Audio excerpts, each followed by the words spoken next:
Good morning. It's Friday, May 21st. I'm Jason Stanton. This is my morning musing for today. I was doing my Bible reader homework, you could say, on Revelation 15 and 16. And when we get to 16, there's 7 angels and 7 trumpets announcing the 7 last plagues.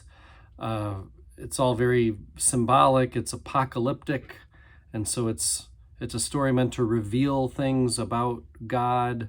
Of course, a lot of people read into Revelation that it's a bunch of bad news for pretty much everybody because it's all about judgment. And it is, there is judgment.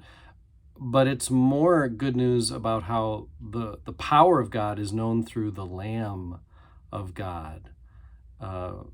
Instead of out of this vision comes this grand, huge beast or animal that's going to control. It's a tiny little fluffy lamb. The beast is actually the bad guy in the story. But anyway, as we're reading chapters 15 and 16, it's the plagues are going to be on those who are worshiping the beast, many of whom are worshiping the beast without knowing it. They've been tricked into worshiping and living toward all things that are false. So that's chapter 16 is about the 7 angels and 7 trumpets. In the chapter before, there's a song sung by those who have conquered. And what does it mean that they conquered, or how did they conquer? By not worshiping the beast. These were known to my commentary as nonconformists, people who lived toward this lamb and had their robes cleaned by the blood of the lamb. They refused to participate in the beast's world, where it's all about me over you, power over the powerless, having status instead of having value. And so these who conquered, who lived these different kinds of lives, sing. The analogy I made in my Bible readers as I was reading these couple chapters was the images that the vision was painting made me think of Billy Joel's song, "We didn't start the fire, it's always been burning since the world's been turning." What Revelation 16 is saying is there's so much chaos and everything else, but amidst all the chaos and fear and judgment, we don't have to live there surrounded by all the chaos and blood and fear and everything else. We can live in the waters of baptism.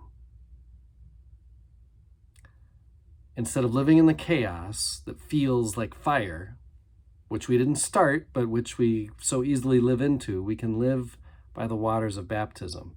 So I was thinking about what are the fires of our time? What are if Billy Joel were to write a song about the last couple of years, what would he write about? I mean, it'd have to include COVID, right? Right now, there's the Israel-Palestine war ceasefire, wherever we're at right now. Voters' rights are being taken away right and left. We could make a list, quite a long list, of all the things that if we said, what's the chaos and fire of this world? There's so much happening, as always. I mean, that never stops or lets up. So what would it mean to live in the waters of baptism? I've been thinking a lot about this because it doesn't just mean escape the fire and just go crawl into a cave and live safely there apart from all this chaos. I hear our efforts to live in the waters of baptism. I hear the Beatitudes. Matthew chapter 5, "Blessed are the peacemakers, for they will be called children of God." We don't have to be children of the fire. We can be children of God. Blessed are the peacemakers. What would that look like?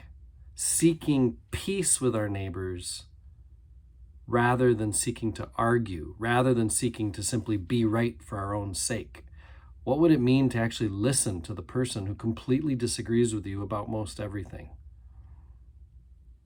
in hopes that they would hear you? Peacemaking is an art, and it can only be done in hope and maybe only in faith And so I guess that's the project that I'm most interested in right now is living into that idea of living as a baptized water life child of God, rather than whatever else it is that tries to call us. Make peace with me. Keep faith alive.